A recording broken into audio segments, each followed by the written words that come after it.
Joining me now, Walser Wealth Management President Rebecca Walser. So, Rebecca, what exactly, so they cut back, the QT a little bit here, even though Powell admitted in the first paragraph of the statement that they've been wrong about their 2%, like it's been moving away from 2%, not toward it.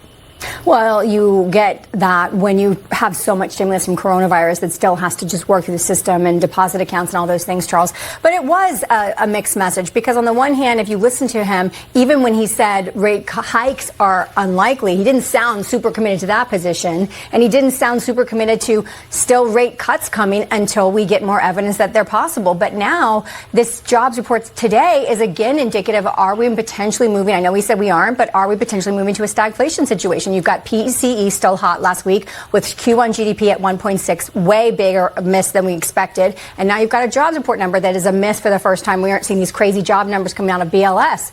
So we have a bifurcated economy. We have we still have prices that are going up while we still have economic activity that's slowing down. You know what bothers me, speaking of bifurcated economy, there's so much money concentrated in so few hands, right? I mean, but the thing is, people who have the money are spending.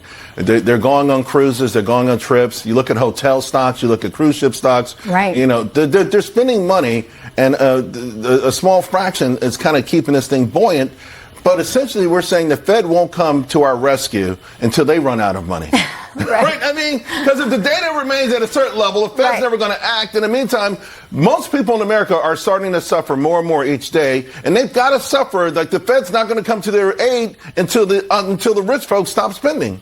Yeah, it's true. I mean, there are still people at the top end that are still spending, and we still have luxury goods and all those things. But if you look to what Dana said just a few minutes ago on your show, she said a lot of these people are using their credit cards and they've gone through their savings. On the bottom half, because they're trying to keep up. Oh, keeping up with the Joneses. Yes. Or the Kardashians, whoever the hell they're keeping up with these days. It's true, but Charles, how many people at the top can they really support, this kind of economic activity for the entire country?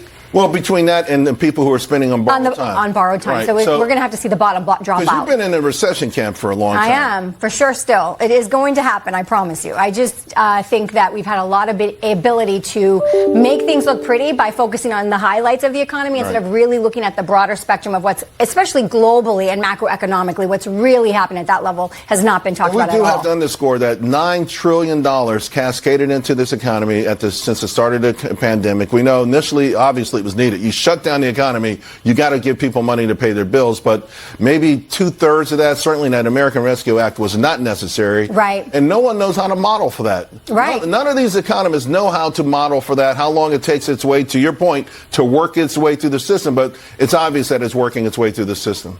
Yeah, I have a problem with this White House. They just put out a press release today talking about the number of jobs that have been created under this administration, and they actually went back to Reagan and through Reagan and up, and what you saw is negative jobs. They literally put negative jobs under Trump and all of their. Right. So basically what we know happened was we shut down the economy, businesses laid off in massive, which made Trump's jobs numbers negative for the 4-year term. And then all of those jobs got switched over to Biden. And I'm just tired of this administration consistently putting out economic messages that are just really disingenuous and dishonest. But no one's and people are buying tired it, of it. I don't think Thank God. But they keep doing it, Charles. When are they going to be honest? What you mentioned what's happening around the world.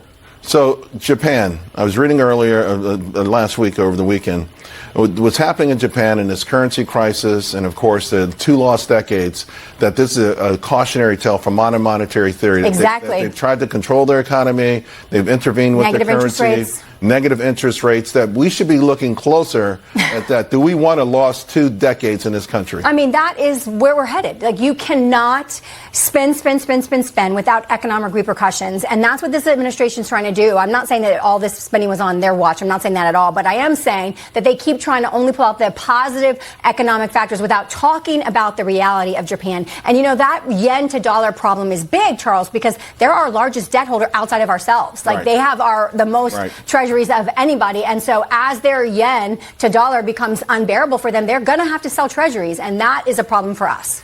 You like here, then, as a counter, people should be buying or own some have exposure to utilities and consumer staples? Well, I'm talking about if we're going into a recession, depression, you look at the sectors that are resilient, obviously, right? And we know people have to utilities and still have to eat, and we still have to pay for our electricity. We're not going to go to the dark ages. So, yeah, I do think if you're still wanting to stay in the market and really position your portfolio, then, go to the sectors that will last. And lastly, NVIDIA and Supermicro. I know they're pulling back, but I think... But you like the fact they're pulling back. You say buy them on the dip. It's a buy on the dip, but also it's not something that I don't want people to think that I'm switching messages here. It's a long-term play because I do see the entire market retrenching this year with events that are coming. And there's a connection, right? Because these AI chips suck up so much energy. Yep, absolutely. There's going to be an electricity crisis that probably benefits these utilities. Energy crisis, silver crisis. There's a lot of crises on the forefront as we go to AI and everything is so energy intensive. It's going to be very interesting. That's why the EVs, I think, are out because AI is going to take all the electricity.